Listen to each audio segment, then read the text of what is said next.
Happy Transformers Tuesday, everybody. We finally got another Transformers live stream.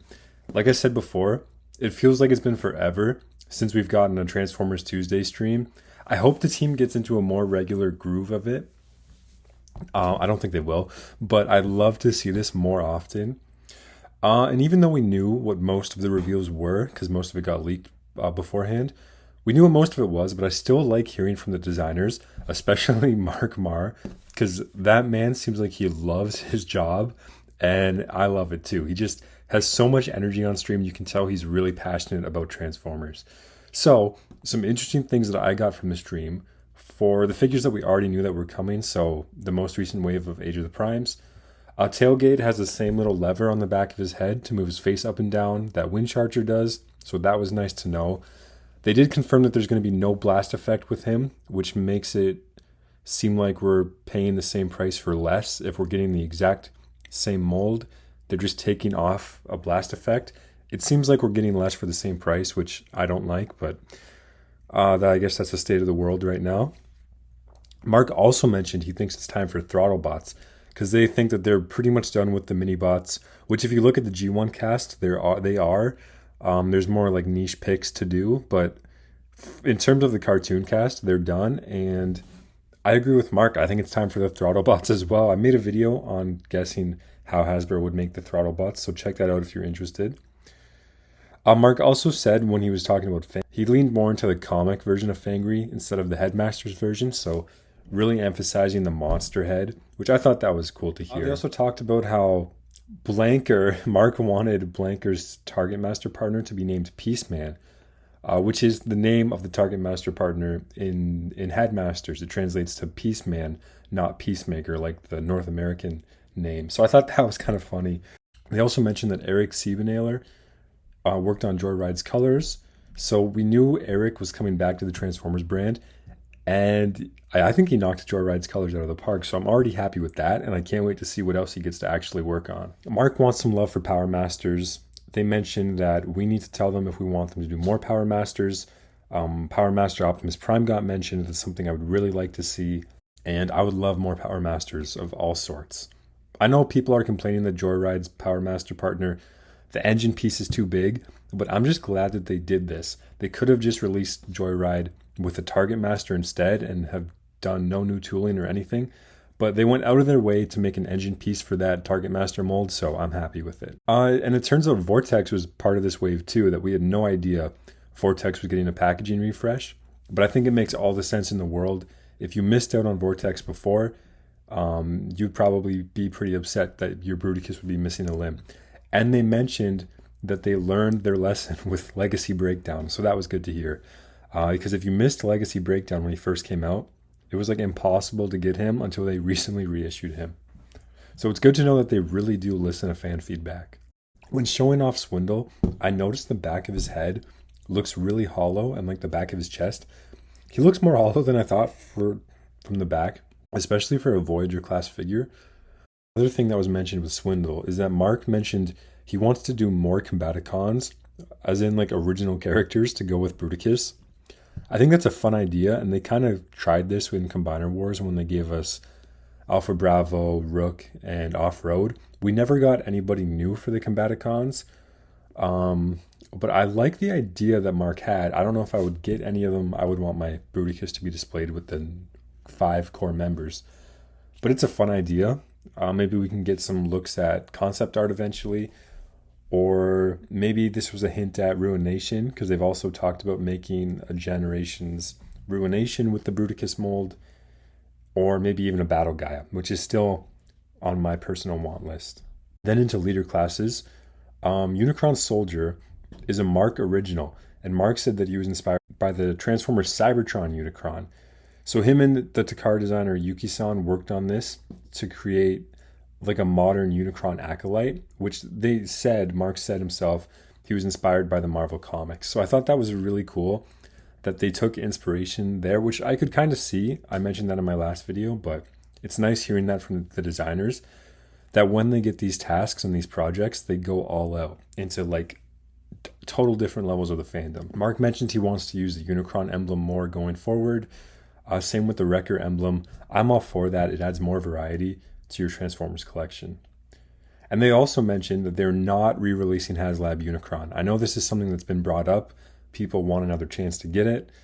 They said that they're not doing it, but they did mention that they will be doing another Unicron eventually. They said it's not an if we do another Unicron, it's a when we do another Unicron, and they want to know what scale fans want to see.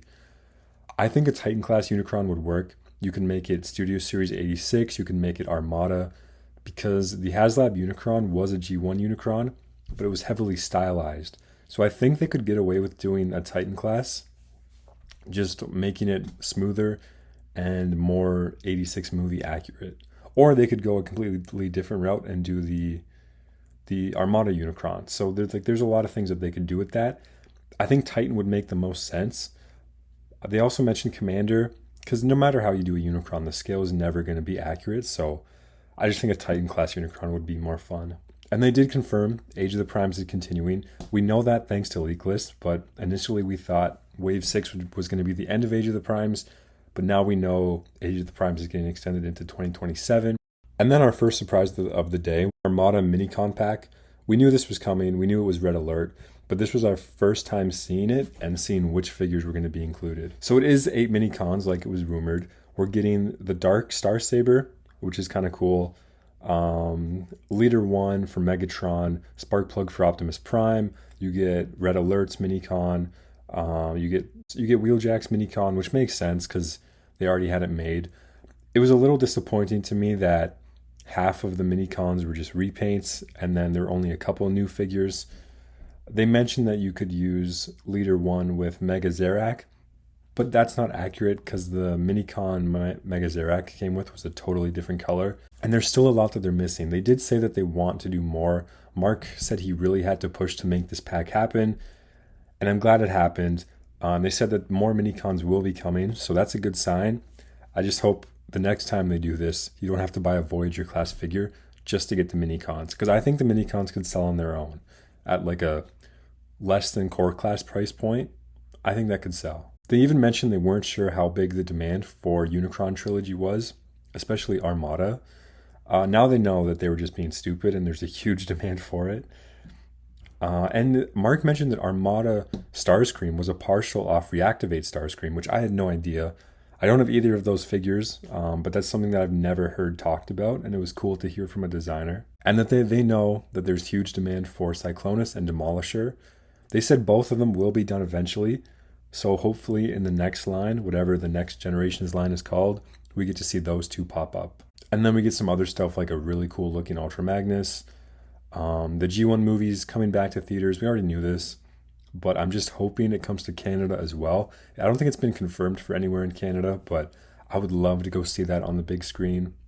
And then the two biggest surprises that we got from this stream were the SDCC reveals. It's cool that we're getting them a month early, and they took me totally by surprise. So the first one was a G1 themed cereal box, which was apparently inspired by a canceled cereal that they were supposed to make, I guess, back in the 80s. And it was supposed to come with a little Jazz figure. So this is a pack with a little Jazz. They said the Jazz was a little bit smaller than core class, except that the Toy Optimus Prime has a cartoon head and cartoon colors.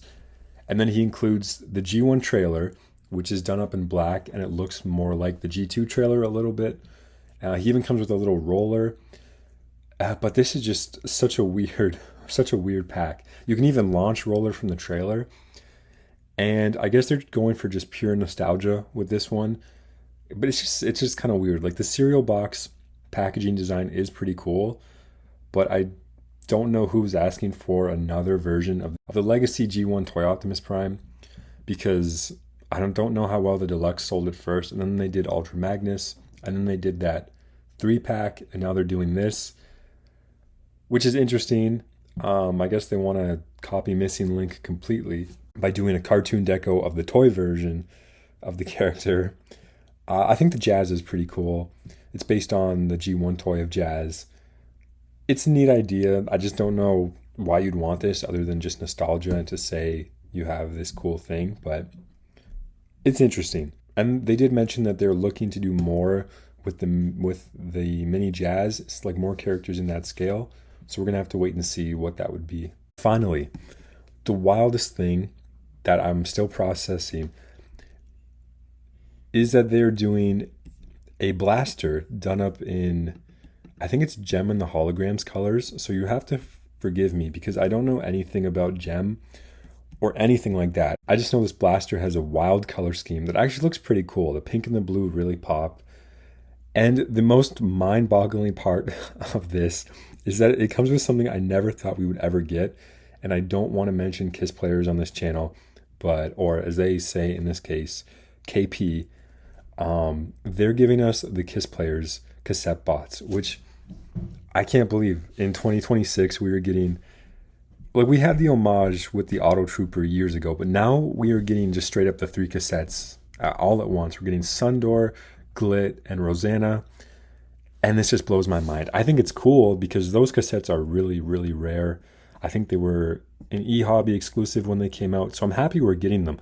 I've made a video before about how we should have more cassettes, and I'm happy Hasbro's finally getting around to do cassettes, especially ones that are this obscure and this rare. I contemplated getting the Shattered Glass Soundwave to get that Ravage to use as a Glit. It just blows my mind that they are referencing KISS players in 2026, and I don't think KISS players should ever be referenced. I think the only good that came out of KISS players were the cool cassettes, and that's it. I don't want to get into anything else, but this is mind-blowing, and I want to get this just for the cool cassettes. Like, I love the colors, and I love the colors of the cassettes. I didn't think we'd ever get another Sundor after the Fall of Cybertron version, but here we are. And they did say that even more cassettes are coming, so get ready. I'm sure that's a reference to the upcoming cassette pack that we know about. But yeah, this was a wild, wild reveal. So what do you guys think? Do you have all your pre-orders in? And what did you think of these exclusive reveals?